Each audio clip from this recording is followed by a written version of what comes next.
공인중개사 개업을 하고 1년 동안 수천만 원의 적자가 났습니다. 오늘은 수천만 원의 적자가 났었던 상황에 대해서 이야기 드리려고 합니다. 이 영상을 보시는 분들은 제 상황들을 피해 가셨으면 좋겠습니다. 자, 그럼 화면 보고 이야기 드리도록 하겠습니다. 자, 처음에 이제 제가 개업을 했을 때 상황입니다. 그 당시 저는 일단 개업하고 나면 뭐 알아서 손님이 올 거라고 생각을 했었어요. 아무도 오지 않을 거란 생각을 하지 않았었습니다. 이게 제가 첫 번째 그 당시의 상황이에요. 이때 제가 어떤 뭐 사업 계획서를 쓴다든지 어떤 전략이 있다든지 그런 거는 생각 못 하고 우선 인테리어 꾸미고 안에 내부 시설 갖다 넣고 지도 넣고 이 부동산의 모습을 만드는 거에 집중을 했었습니다. 자, 근데 개업을 하고 났더니 오픈빨이라고 하죠. 우리 어떤 식당을 가도 오픈빨이라고 합니다. 오픈하고 나면 한 달 동안 많은 사람들이 오죠. 저는 그 오픈빨을 경험을 했었습니다.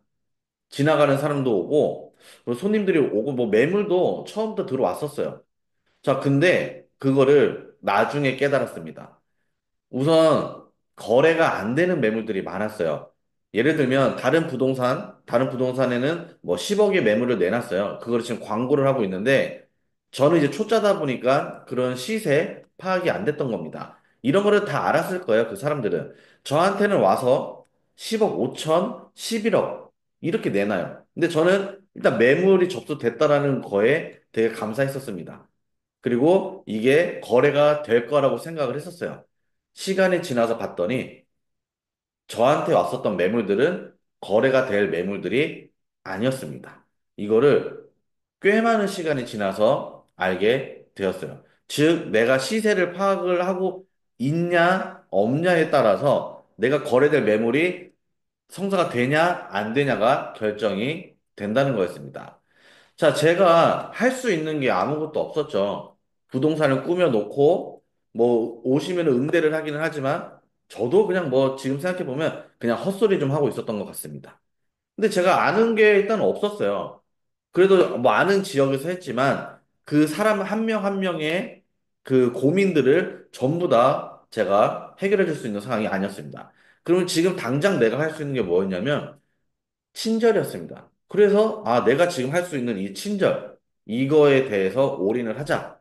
그래서 뭘 물어보시면 제가 아는 선에서 최대한 막 답변을 하고 모르는 게 있으면 다시 연락을 드려서 문자로 드리고 막 그랬었습니다. 잘못된 게 있으면.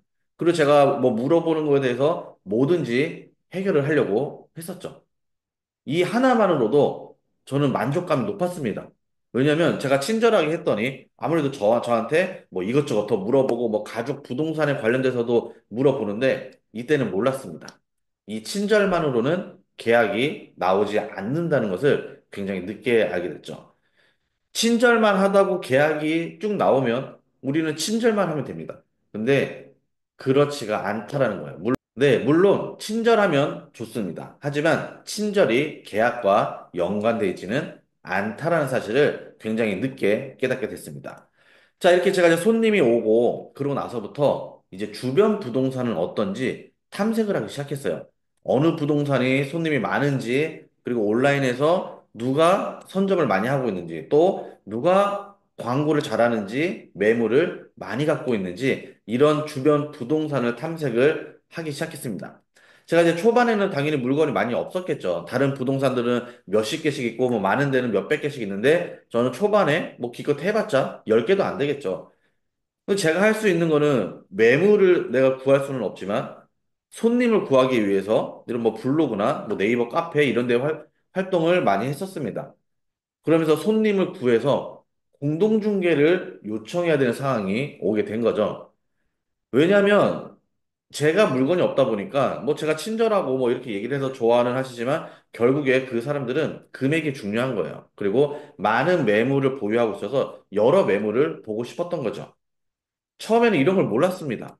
왜 공동중개에 대해서 이 중요성이 있는지, 그리고 왜 부동산 사장님들이랑 친하게 지내야 되는지, 이거를 몰랐었어요. 근데 공동중개가 많이 이루어지는 곳에 제가 있었기 때문에, 아, 부동산 사장님이랑도 친하게 지내야 되는구나, 라는 거를 또 시간이 지나서 알게 됐던 거죠. 자, 근데 제가 이제 이 부동산 개업을 하고, 되게 정신없고 바쁘고 했지만 마음이 가벼웠습니다. 내 사업장이 있다. 그리고 내가 이제 사장이다. 뭐 나는 이런 기분이 있다 보니까 직장 다닐 때는 빨리 출근하기 싫었거든요. 근데 빨리 출근해서 뭐 청소도 하고 싶고 이렇게 뭐 문서 정리도 하고 싶고 이제 제 사무실이다 보니까 이 애증이 더 가게 됐었던 겁니다. 그리고 퇴근할 때는 내가 오늘 이거 하고 저거 하고 뭔가 좀 사무실을 이제 완성해 가고 있네. 내부적으로 구조를 좀 만들어 가고 있네. 그렇게 하면서 퇴근했었어요. 굉장히 뿌듯했습니다. 자, 근데 어느 순간 제가 렌트 프리 기간이 끝나가고 있었어요. 저는 신축 상가에 그냥 바로 들어갔습니다.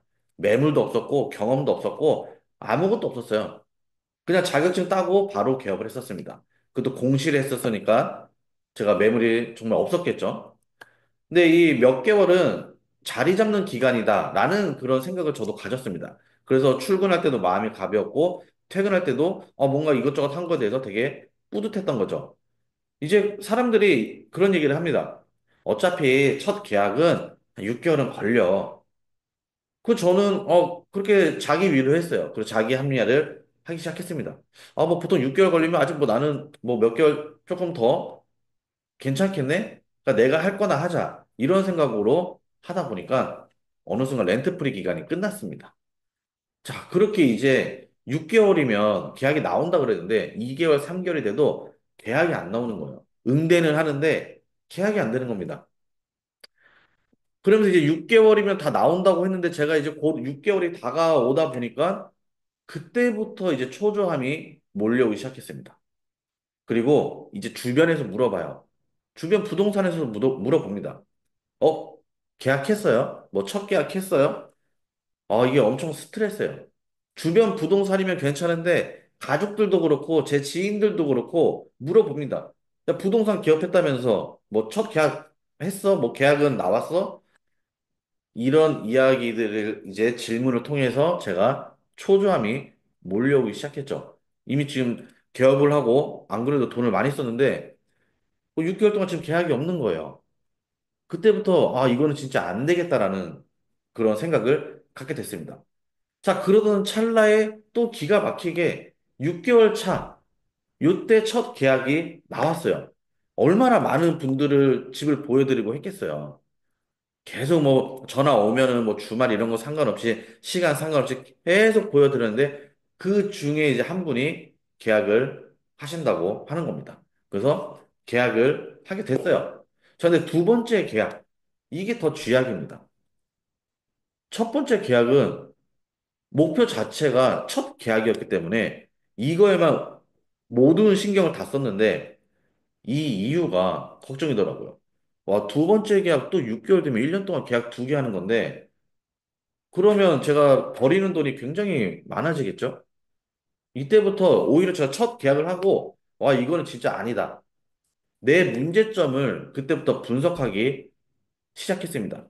제가 이게 부족하고 저게 부족한 거 알고 있었지만 기존에는 합리화를 했던 거죠. 6개월 동안은 괜찮아. 내 방식대로 하면 돼.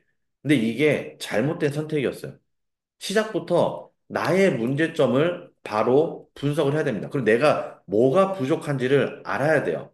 메타인지가 돼야 됩니다.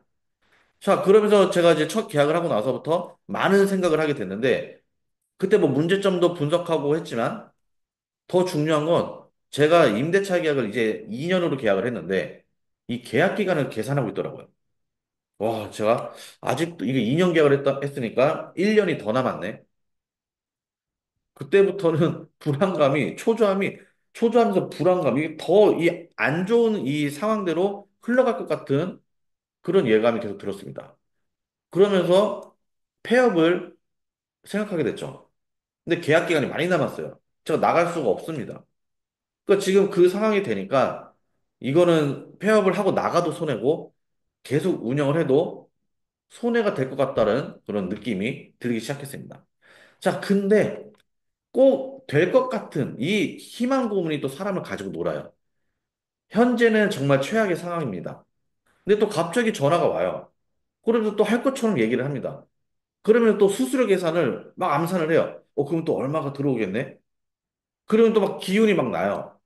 그럼 다시 또 업이 돼가지고 열심히 합니다. 근데 그러다가 이제 뒤통수를 맞거나 잠수를 타거나 계약이 될 것 같았는데 꼭 뭔가 하나의 사유, 갑자기 뭐 애완동물 하나 때문에 계약이 안 되고 뭐 여러 가지 그런 상황들로 다시 사람이 기분이 급다운이 됩니다.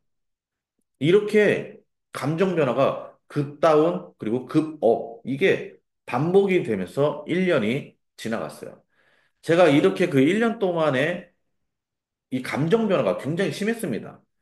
그 지금 이제 제가 깨달은 거는 그거예요. 제가 뭐 지금이야 이제 뭐 중개사분들 뭐 창업 코칭도 하고 뭐 마케팅 강의도 하고 분양 광고 대행사 사업도 하고 뭐 이렇게 쭉 펼칠 수 있었는데 내가 부족한 부분을 빠르게 인정하고 그 부분을 채우기 시작했던 시점부터 구조가 바뀌기 시작했습니다.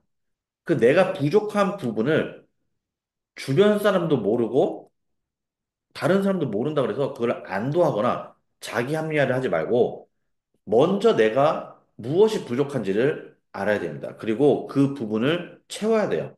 결국에 우리가 자격증을 딴다고 공부를 했지만 개업을 하고 나서는 그때보다 더 열심히 공부를 해야 됩니다. 내가 상가를 하던 아파트를 하던 사무실을 하던 그 종목에 대해서 본질을 계속적으로 키워야 돼요. 그러면 공부는 필수입니다. 손님이 말하는 것에 대해서 대답을 하지 못한다? 근데 나한테 몇 억의 중개 거래를 맡긴다? 그럴 일이 없습니다.